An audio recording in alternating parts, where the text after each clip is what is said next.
friends, so welcome again to our YouTube channel ACM Education। तो acid base and salts ये chapter हमने अभी शुरू किया था थोड़े दिन पहले। तो इसका सेकंड पार्ट मैं लेके आया हूँ। यहाँ पे हम प्रॉपर्टीज ऑफ एसिड्स के बारे में बात करने वाले हैं। तो एसिड का बेसिक डेफिनेशन हमने पता कर लिया था। एसिड हम किसे कहते हैं, strong acid, weak acid, diluting acid, ये सब हमने बात कर ली थी पहले वीडियो में। तो अगर आपने वो वीडियो नहीं देखा तो प्लीज़ जाके देख लीजिए।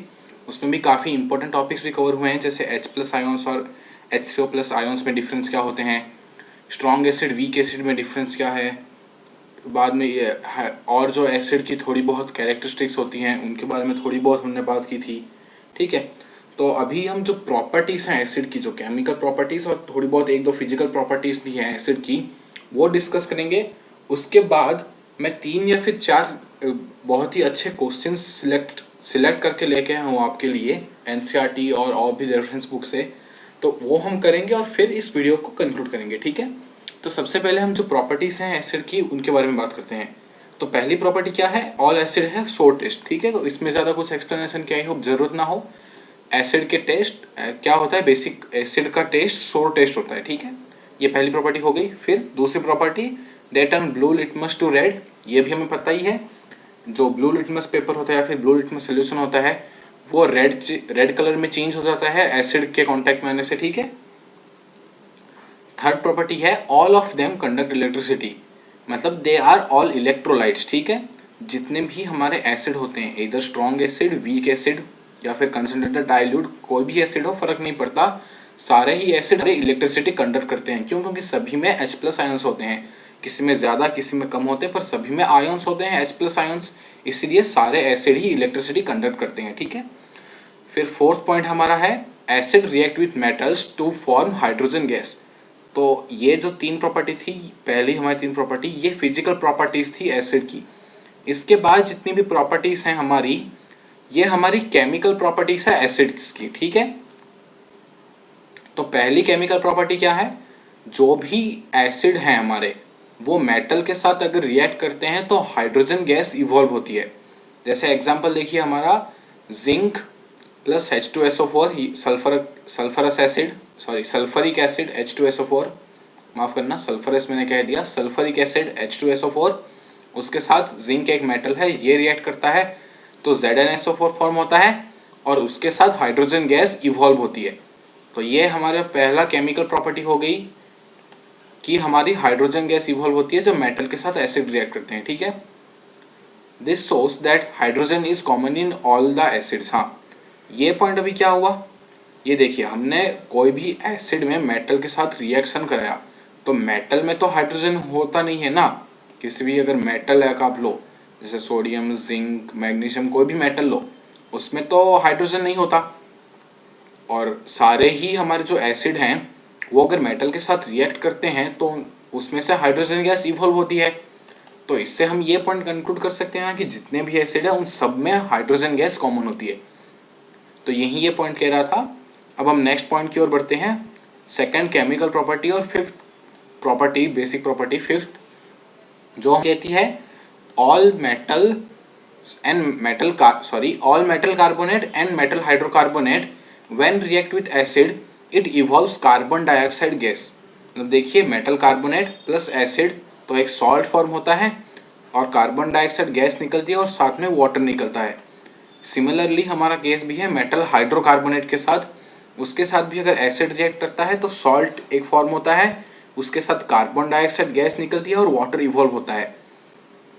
अब आपको अगर पता नहीं कि मेटल कार्बोनेट क्या होते हैं तो और मेटल हाइड्रोजन कार्बोनेट या फिर मेटल बाइकार्बोनेट भी कहते हैं इसे, ये क्या होते हैं, तो कोई भी मेटल के साथ अगर CO3 ये कंपाउंड जुड़ा हो तो उसे मेटल कार्बोनेट कहते हैं। और कोई भी मेटल के साथ अगर HCO3, हाइड्रोजन H और CO3, मतलब समझ गए आप, हाइड्रोजन कार्बोनेट, कार्बोनेट मतलब CO3 और हाइड्रोजन कार्बोनेट मतलब HCO3, किसी भी मेटल के साथ अगर ये दो हमारे क्या बोल सकते हैं, इसे कंपाउंड तो हम नहीं कह सकते, मतलब बेसिक हमारे एलिमेंट्स कार्बन ऑक्सीजन अगर CO3 स्टेट के साथ अगर किसी भी मेटल के साथ जुड़े हों तो उसे हम क्या बोलेंगे, मेटल कार्बोनेट।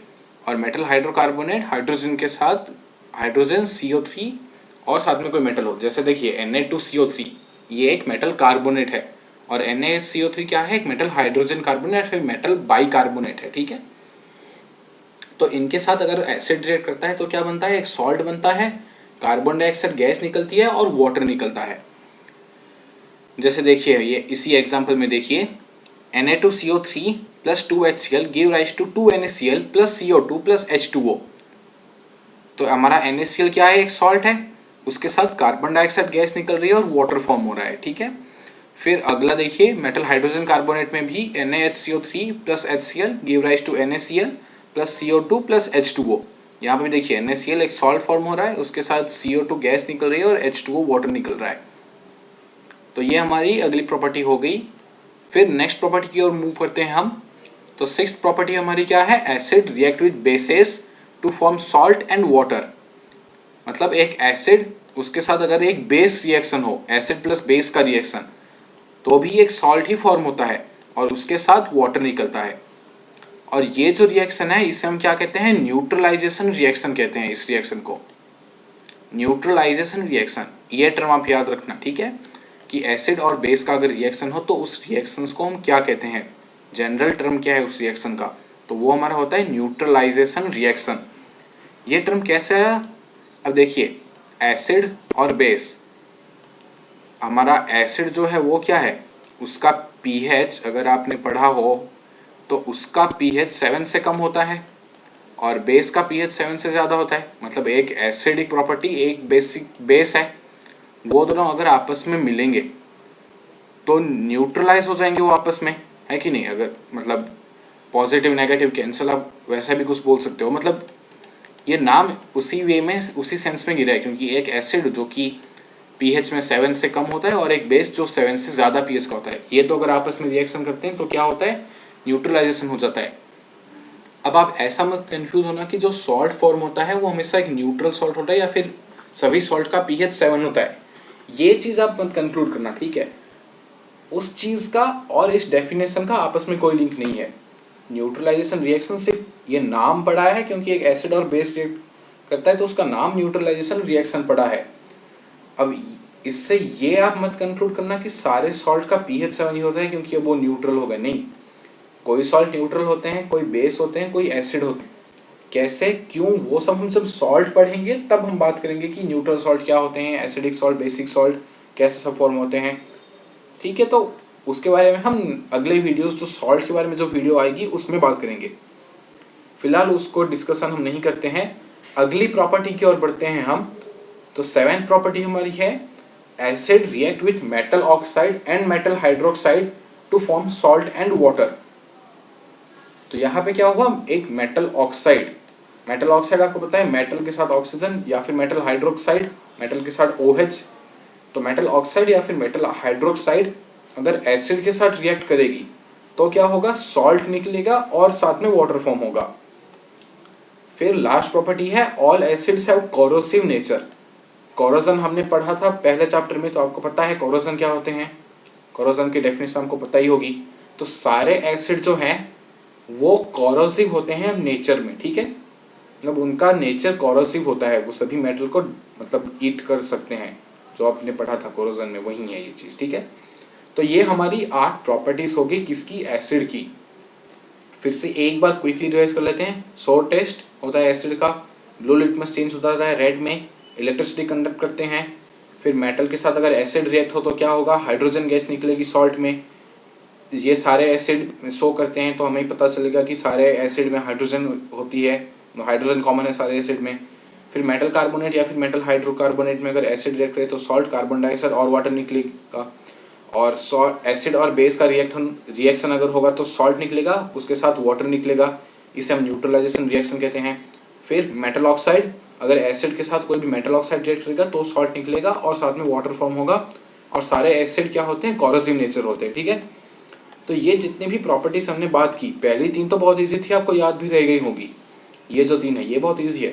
फिर ये जो 4 से लेके हमारी 7 तक ये जो प्रॉपर्टीज थी, 4, 5, 6, 7, ये जो 4 प्रॉपर्टी थी ये काफ़ी इंपॉर्टेंट है।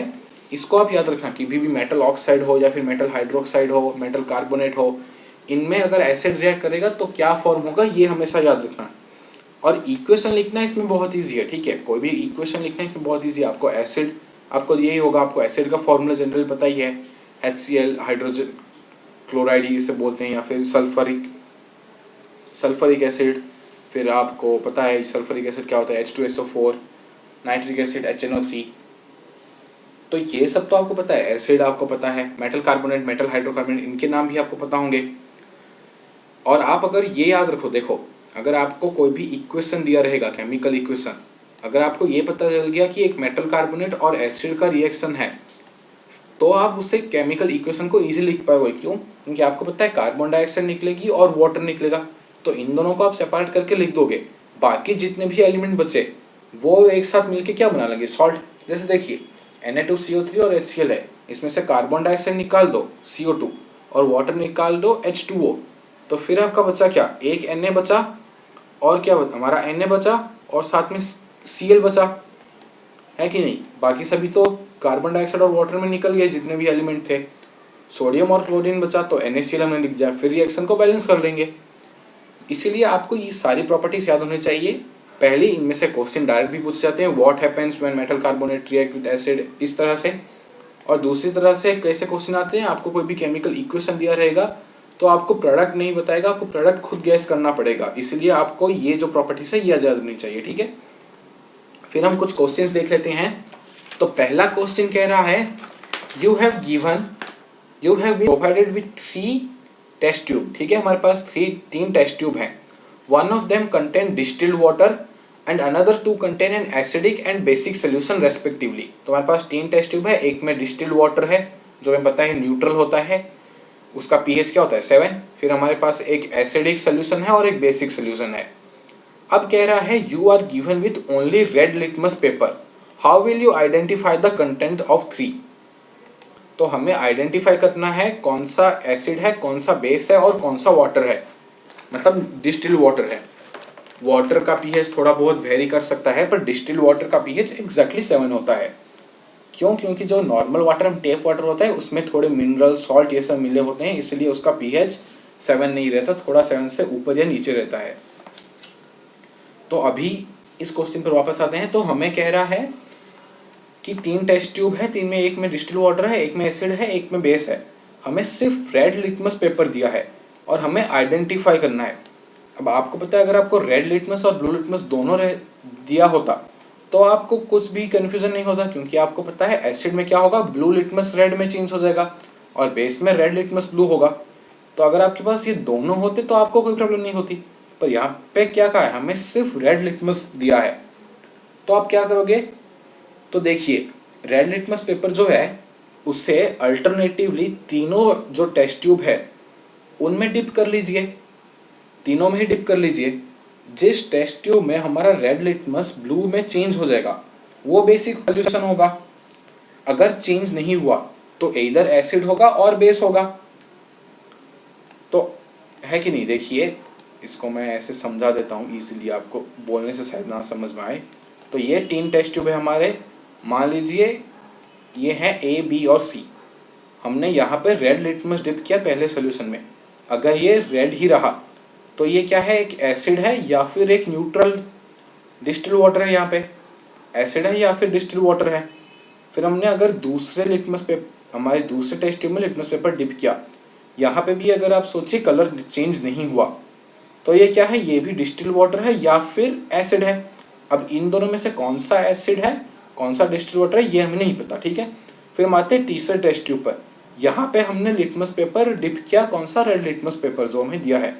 अगर ये हमारा चेंज हो जाए ब्लू में, जो रेड लिटमस है ये अगर ब्लू में चेंज हो गया तो फिर हमारे पास एक ब्लू लिटमस पेपर बचेगा, जो रेड था वो ब्लू में चेंज हो जाएगा।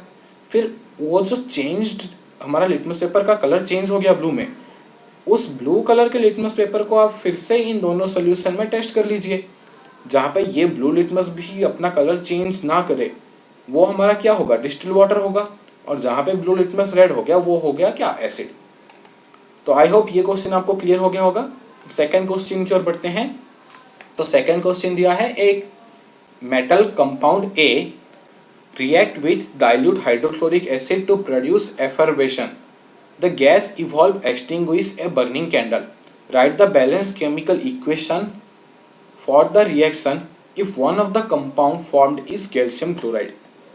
अब इस रिएक्शन को ध्यान से देखिए, क्या है, एक कंपाउंड है ए, तुमने लिख दिया पहले ए है, ठीक है, वो रिएक्ट कर रहा है किसमें, डाइल्यूट हाइड्रोक्लोरिक एसिड में, तो HCl डाइल्यूट में कौन रिएक्ट कर रहा है, ए, तो क्या हो रहा है, इफरवेंस निकल रही है। अब इफरवेंस निकल रही है तो कोई भी गैस इवॉल्व हो रही है, ये हमें पता चल गया, क्योंकि इफरवेंस कोई गैस निकले तभी इफरवेंस तो होते हैं। अब इसमें भी पर्टिकुलरली कौन सा गैस है उसके लिए हमें अगला पॉइंट दिया है, क्या दिया है, the gas evolved extinguish a burning candle, तो बर्निंग कैंडल को एक्सटिंग्विश करती है ये गैस। तो हमें पता है कि फायर एक्सटिंग्विशर जो होता है उसमें कार्बन डाइऑक्साइड गैस यूज होती है, और अगर कोई फ्लेम को एक्सटिंग्विश करा रही है कोई गैस तो वो कौन सी गैस होगी, कार्बन डाइऑक्साइड गैस ही होगी। तो फिर हमें ये पता चल गया कि एक प्रोडक्ट जो हमारा है वो क्या है, कार्बन डाइऑक्साइड गैस ही है। क्यों, क्योंकि वो फायर एक्सटिंग्विशर में यूज होती है यही गैस और इफरवेंस शो कर रही है, ठीक है। तो ये हमारा एक प्रोडक्ट बन गया। फिर हमें और क्या दिया है, right a balanced chemical equation for the reaction. अच्छा ठीक है, if one of the compound formed is calcium chloride, तो हमें एक और जो हमारा था हमारा प्रोडक्ट एक और तो हमें पहला प्रोडक्ट तो हमें मिल चुका था कि कार्बन डाइऑक्साइड है, एक और प्रोडक्ट हमें नहीं मिला था, वो प्रोडक्ट भी हमें पता चल गया क्या है, कैल्शियम क्लोराइड है, जो क्या होता है हमारा CaCl2। तो हमारे पास अभी सिर्फ अननोन क्या है, ए, जो कंपाउंड है क्या है वो नहीं पता। ये कंपाउंड अगर हमें पता चल गया क्या है, फिर हम इस रिएक्शन को इजीली बैलेंस कर सकते हैं, उसमें कोई प्रॉब्लम नहीं है। तो देखिए हमारा कार्बन डाइऑक्साइड गैस इवॉल्व हो रहा है और एक एसिड है, तो एसिड किस कंपाउंड के साथ रिएक्ट करता है तो कार्बन डाइऑक्साइड इवॉल्व होती है। ये प्रॉपर्टी हमने थोड़ी देर पढ़ी थी, थोड़ी देर पहले ये प्रॉपर्टी पढ़ी थी हमारी, प्रॉपर्टी नंबर 5। ये देखिए कार्बन डाइऑक्साइड कहाँ इवॉल्व होता है, मेटल कार्बोनेट या फिर मेटल हाइड्रोकार्बोनेट में। अब वो बात अलग है हमें वाटर नहीं दिया, पर कार्बन डाइऑक्साइड गैस तो दी है, तो हमें पता है सिर्फ एसिड और मेटल कार्बोनेट ही या फिर एसिड और मेटल हाइड्रोकार्बोनेट से ही कार्बन डाइऑक्साइड गैस निकलगी। और जितने भी हमने प्रॉपर्टीज पढ़ी कहीं पे भी कार्बन डाइऑक्साइड गैस नहीं निकल रही थी। तो हमें ये तो हमने ये तो पता चल ही गया हमें कि ये हम 100% श्योर हैं कि जो ए है वो या तो एक मेटल कार्बोनेट है या फिर एक मेटल हाइड्रोजन कार्बोनेट है या फिर मेटल बाइकार्बोनेट है। और कौन सा मेटल का कार्बोनेट या फिर हाइड्रोकार्बोनेट होगा, तो वो कौन सा होगा, कैल्शियम का होगा, क्योंकि देखिए प्रोडक्ट में कैल्शियम क्लोराइड निकल रही है और कैल्शियम क्लोराइड फॉर्म हो रहा है प्रोडक्ट में। और यहाँ पे ये देखिए क्लोरीन तो हमारी आ गई HCl से, बचा का कैल्शियम। तो कैल्शियम क्या है, एक मेटल है, तो उसी मेटल का कार्बोनेट या फिर बाइकार्बोनेट होगा। तो ए हमारा अभी हमने फाइनली ए हमारा दो ऑप्शन बचे हमारे पास ए के लिए, ए या तो एक कैल्शियम कार्बोनेट होगा या फिर कैल्शियम बाइकार्बोनेट होगा। अब और एक बात मैं आपको बताता हूँ कि जो कैल्शियम बाइकार्बोनेट होता है वो रूम टेम्परेचर पर कभी भी स्टेबल नहीं होता। कैल्शियम बाइकार्बोनेट का फॉर्मूला होता है CaHCO3 ये कभी भी हमारा रूम टेम्परेचर पर स्टेबल नहीं होता, ये बहुत ही अनस्टेबल होता है। तो हमारे पास फाइनली ऑप्शन क्या बचा फिर, कैल्शियम कार्बोनेट। तो इसलिए हमें पता चल गया कि कैल्शियम कार्बोनेट ही ए है। तो फिर हमारे पास अभी पूरा रिएक्शन है CaCO3 + HCl give rise to CaCl2 + CO2। अब तो आप इसे बैलेंस कर लोगे, बैलेंस में आपके ऊपर छोड़ देता हूँ, आई होप आप इसे इजीली बैलेंस कर लोगे। और मुझे अब आप अगर ये डाउट होगा कि मुझे कैसे पता चला कि जो कैल्शियम हाइड्रोजन कार्बोनेट है ये अनस्टेबल है, तो ये आपकी NCERT बुक में दिया है, ठीक है। ये पॉइंट मैं पहले इंक्लूड करना भूल गया था, इसलिए मैंने आपको बता दिया। ऐसे जो कुछ पॉइंट होते हैं वो बहुत ईजिली आप अगर भी बुक पढ़ते हो या फिर और भी कोई ट्यूटर पढ़ाता है या फिर मैं पढ़ाता हूँ, तो ये जो पॉइंट होते हैं छोटे मोटे पॉइंट ये इजीली स्किप हो जाते हैं क्योंकि ये मेन टॉपिक से कहीं भी रिलेट नहीं करते। पर जब इनमें से क्वेश्चंस आते हैं तब हमें पता चलता है कि इसकी कितनी इंपॉर्टेंस है। अब देखिए इस क्वेश्चन में बेसिकली आपको दो चीज़ें इंपॉर्टेंट थी। पहला आपको पता होना चाहिए कि अगर एसिड है, कार्बन डाइऑक्साइड गैस निकल रही है, तो जो कंपाउंड ए है वो क्या हो सकता है, ये एक चीज़।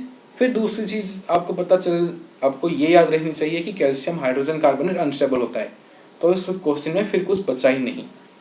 तो इसीलिए ये जो छोटे माइनर पॉइंट्स कभी कभी दिए रहते हैं, इन पर भी हमें फोकस करना चाहिए, ठीक है।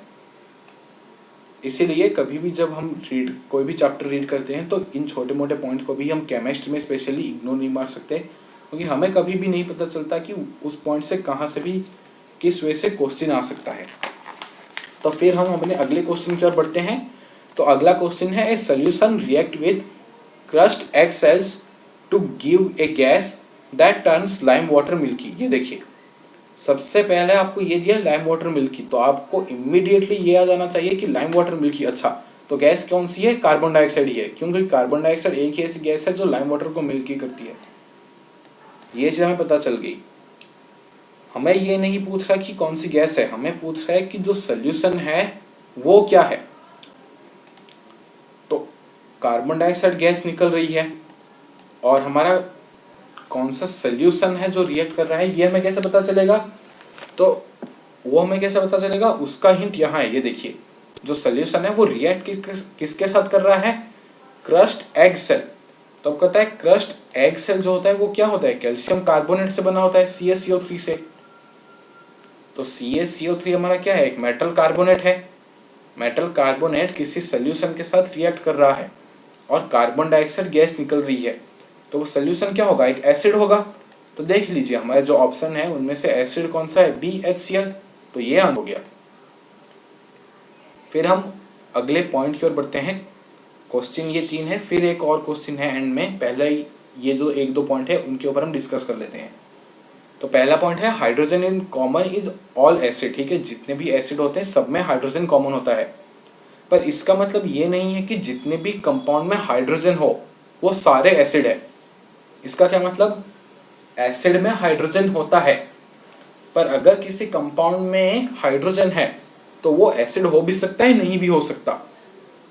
जैसे कि देखिए ग्लूकोज हमारा C6H12O6, या फिर इथेनॉल जो होता है C2H5OH, इन दोनों में हाइड्रोजन है, पर ये दोनों हमारे एसिड नहीं है। क्यों नहीं है, तो हमने एसिड के डेफिनेशन में क्या पढ़ा था पिछले लेक्चर में, कि जितने भी एसिड होते हैं वो H+ आयंस फॉर्म करते हैं जो वाटर में डिसोसिएट करते हैं। पर ग्लूकोज और इथेनॉल में हमने क्या देखा कि जब हम इसे वाटर में डिसॉल्व करते हैं तो H+ आयंस नहीं निकलते। वहीं ये कह रहा है, ये देखिए, but when dissolved in water they, मतलब ग्लूकोज, इथेनॉल और भी कोई कंपाउंड जो कि एसिड नहीं है पर उनमें हाइड्रोजन है, they do not dissociate to form H+ ions, so they are not acids। अब अगर आप ये सोच रहे हो, ठीक है, अगर आपको ये पता चल गया, ठीक है, हमें ये पॉइंट क्लियर हो गया। अगर आपको ये डाउट है कि तो हमें कैसे पता चलेगा कि मतलब एक कंपाउंड है, हमें कैसे पता चलेगा कि ये हाइड्रोजन गैस डिसोसिएट करता है या नहीं, तो ये जो पूरा कंक्लूजन हमने ड्रॉ किया, ये हमने एक्सपेरिमेंटली ही ड्रॉ किया। हमने बहुत सारे एक्सपेरिमेंट कंडक्ट किए, हमने देखा कि जिनमें हाइड्रोजन गैस निकल रही है वो तो हमारे एसिड हैं, मतलब हाइड्रोजन गैस नहीं, सॉरी, हाइड्रोजन आयंस जहाँ पे निकल रहे हैं। कोई कंपाउंड अगर वाटर में डिसोसिएट हो रहा है, अगर हाइड्रोजन आयंस डिसोसिएट हो रहे हैं तो वो एसिड है। किन्हीं कंपाउंड में हमने देखा कि हाइड्रोजन आयंस डिसोसिएट नहीं हो रहे, तो वो कंपाउंड हमारे एसिड नहीं हुए। ये सारे हमने एक्सपेरिमेंट बेसिस से ही कंक्लूजन ड्रॉ किए हैं। तो इसके लिए कोई थ्योरी या फिर कोई ट्रिक नहीं है जिससे आप याद रख सको। हाँ, ट्रिक आप कोई बना सकते हो ढेरों सारे कंपाउंड लिख के, पर वो वही है ना, उसका कोई सेंस नहीं बना। आप कितने कंपाउंड्स याद रखोगे, बेसिक आप जितने एसिड पता है वो याद रखिए, बाकी अगर कहीं भी हाइड्रोजन दिखे तो वो एसिड नहीं होगा, ऐसा आप कह सकते हो। ये पॉइंट इंपॉर्टेंट इसलिए था कि क्योंकि इसी पॉइंट को एनसीईआरटी में एक पैराग्राफ करके एक्टिविटी के फॉर्म में भी एक्सप्लेन किया है, ठीक है, एनसीईआरटी में, और इसमें से भी क्वेश्चन पूछे गए हैं बोर्ड में पहले भी, इसीलिए ये पॉइंट इंपॉर्टेंट था और यहाँ पे इंक्लूड भी मुझे करना पड़ा। फिर इसी तरह से एक और पॉइंट इंपॉर्टेंट है, क्या, जितने भी एसिड हैं, ये देखिए, ये जो मैं पहले वीडियो में बात कर रहा था कि जो एसिड है वो वाटर के प्रेजेंस में अपनी कैरेक्टरिस्टिक्स दिखाते हैं, कैसे दिखाते हैं, क्यों नहीं दिखाते, वो मैंने कहा था हम अगले लेक्चर में बात करेंगे उस पॉइंट के बारे में। तो ये वही पॉइंट है। ये पॉइंट क्या कह रहा है, acid do not show it acidic nature in the absence of water. Water is responsible to produce H+ ions from acid and all the properties of acid is due to the H+ ions. अब ये जो इतना लंबा चौड़ा statement रहा, इसको भी explain करता हूँ ये क्या हुआ, कैसे हुआ, क्या हुआ, इसका क्या मतलब हुआ, इससे हमें क्या फ़र्क पड़ेगा, सभी मैं एक्सप्लेन करता हूँ अभी।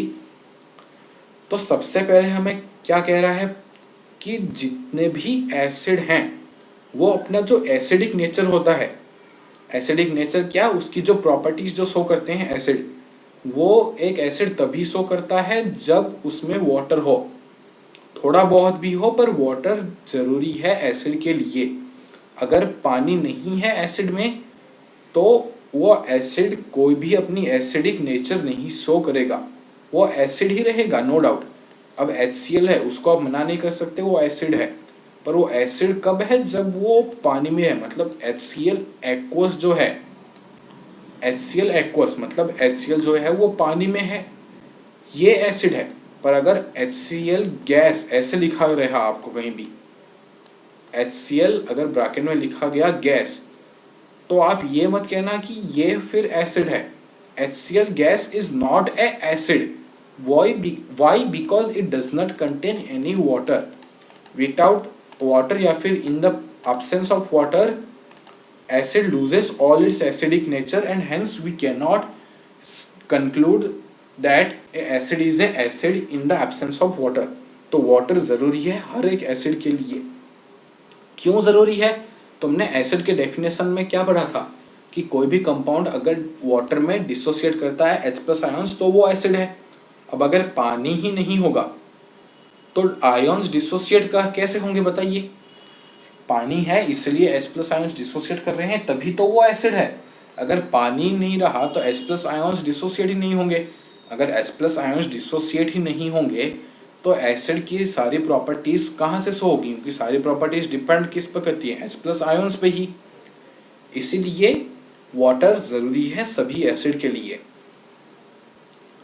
देखिए फिर इसी को मैंने यहाँ पे एक एग्जांपल में एक्सप्लेन किया है। This is why dry HCl gas is if produced in a reaction, then the dry HCl do not turn the blue litmus red, but if we wet the blue litmus paper then it changes red। तो ये basic एक question था actually, उसको मैंने paragraph के through और इसी point के एग्जांपल के रेस्पेक्टिव में एक्सप्लेन कर दिया है। तो क्वेश्चन कुछ ऐसा था कि अगर कोई रिएक्शन हो रहा है, रिएक्शन में पर्टिकुलर मेंशन किया था ये रिएक्शन, तो क्वेश्चन कुछ ऐसा था, when sulphuric acid react with sodium chloride HCl gas is evolved. ध्यान देना, HCl गैस इज इवॉल्व्ड, इस ये वर्डिंग थी क्वेश्चन की। व्हेन द फिर क्वेश्चन में दिया था when the blue litmus paper is shown to that HCl gas. ध्यान देना, गैस यहाँ पे बार बार यूज कर रहा है, ये बहुत इंपॉर्टेंट है।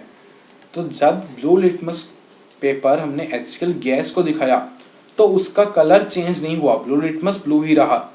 पर जब हमने ब्लू लिटमस को वेट किया तो उसका कलर चेंज हो गया रेड में। Explain this phenomena, why this occur, तो उसका ये आंसर था। तो हमने अभी पॉइंट में क्या पढ़ा कि वाटर जरूरी है किसी भी एसिड के लिए। तो गैस है, अगर HCl गैस है उसमें वाटर नहीं है, तो अगर वाटर नहीं है तो H+ आयंस नहीं है, तो वो एसिड नहीं है, उसकी कोई भी एसिडिक प्रॉपर्टी नहीं है, इसीलिए जो ब्लू लिटमस है वो भी चेंज नहीं हुआ रेड में। तो ये पहला पॉइंट एक्सप्लेन हो गया कि क्यों ब्लू लिटमस रेड में चेंज नहीं हुआ HCl गैस में।